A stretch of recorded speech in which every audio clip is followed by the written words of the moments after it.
Okay, hi. How are you? Have a seat. Okay, Mr. Bennett from Deutsche Bank. Here we have.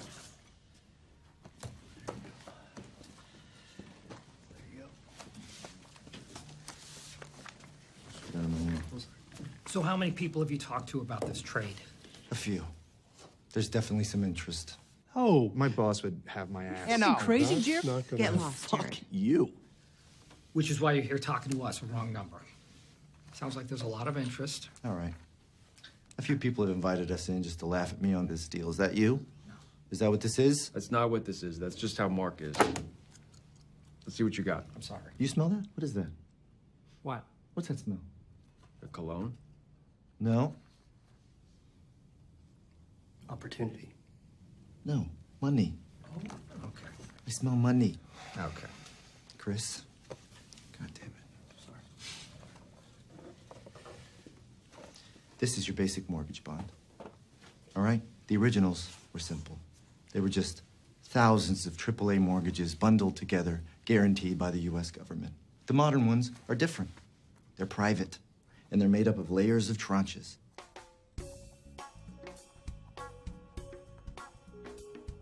The highest level AAAs getting paid first, the lowest rated Bs getting paid last, taking on defaults first. Now, obviously, if you're buying Bs, you can make more money, but they're a little risky. Sometimes they fail. Chris? Somewhere along the line, these Bs and double Bs went from a little risky to dog shit. Where's the trash? Behind you. I'm talking rock bottom FICO scores. No income verification. Adjustable rates, dog shit. The default rates are already up from 1% to 4%, fellas. And if they rise to 8%, and they will, a lot of these triple Bs are going to 0 too. And that, you're too close, is an opportunity. Okay, you're saying that at 8% the bonds fail and we are already at 4%? That's right. If they go to 8, it's Armageddon. Yeah, that's right. How come nobody's talking about this? You're completely sure of the math. Look at him. That's my quant. You're what? My quantitative. My math specialist. Look at him. You notice anything different about him? Look at his face. That's pretty racist. Look at his eyes.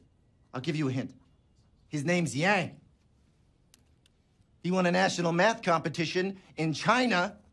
He doesn't even speak English. Yeah, I'm sure of the math.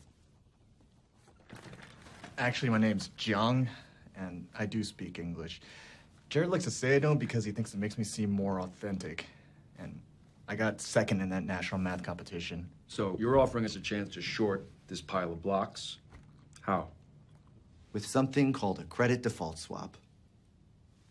It's like insurance on the bond, and if it goes bust, you can make 10 to 1, even 20 to 1 return, and it's already slowly going bust. 10 to 1, 20 to 1?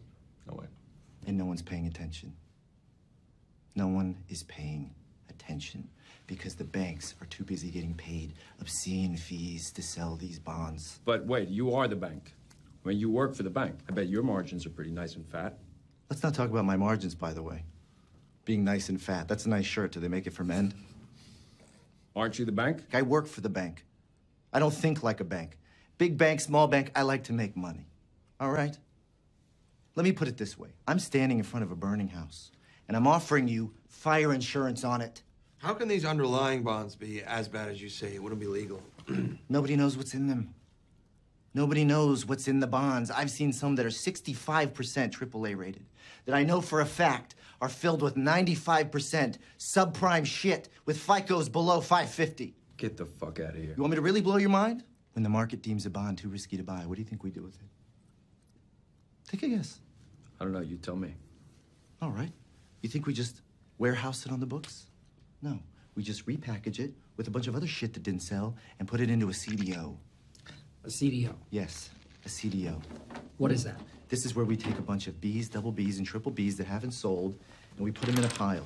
And when the pile gets large enough, the whole thing is suddenly considered diversified. And then the whores at the rating agency give it a 92, 93% AAA rating. No questions asked. Say that again. A collateralized debt obligation. It's important to understand because it's what allowed a housing crisis to become a nationwide economic disaster. Here's world-famous chef Anthony Bourdain to explain.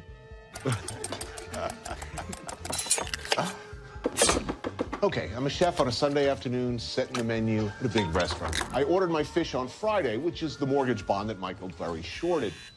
But some of the fresh fish doesn't sell. I don't know why. Maybe it just came out halibut has the intelligence of a dolphin. So what am I going to do?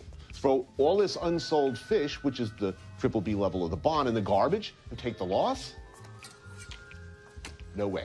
Being the crafty and morally onerous chef that I am, whatever crappy levels of the bond I don't sell, I throw into a seafood stew. See, it's not old fish. It's a whole new thing. And the best part is they're eating 3-day-old halibut. That is a CDO. Well, I just need to know how these could possibly be correlated. So somehow you're like the Dora the Explorer, and you're the first person who has found this thing. Hold on. So mortgage bonds are dog shit. CDOs are dog shit wrapped in cat shit. Yeah, that's right. Okay. Institutions treat these CDOs like they're as solid as treasury bonds, and they're going to zero. No, it can't be right. There are 500 billion in housing bonds. So last year alone, the ratings agencies, the banks, the fucking government, you're saying they're all asleep at the wheel? Yeah. My whole department's long on this stuff. They call me Chicken Little. They call me Bubble Boy. A's, 0. B's, 0. Double B's, 0. Triple B's, 0. And then that happens. What is that? That's America's housing market. Thank you. Fucking A, Jared. Shut your fucking mouth. Hang out with you. Good. Okay. Stack up, do the deal. Let's be friends. We will see. Thank you. No bullshit me. All right. You're gonna say no, aren't you? No, I'm just evaluating right now. Thank you. Thank you for being in. Bye, Gerald.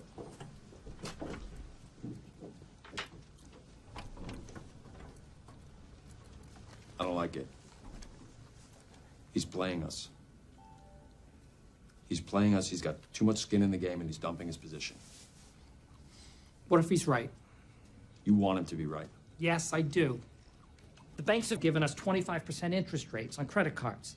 They have screwed us on student loans that we can never get out from under. Then this guy walks into my office and says, those same banks got greedy, they lost track of the market, and I can profit off of their stupidity. Fuck, yeah, I want him to be right.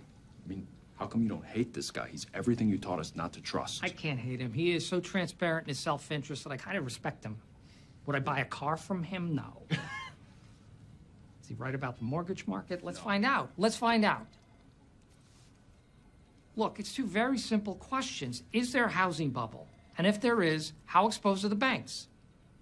Yeah, okay. Let's get on this quickly, too, because if he's right, every loser with a couple $1 million in a fund is going to be jumping on this. Let's go.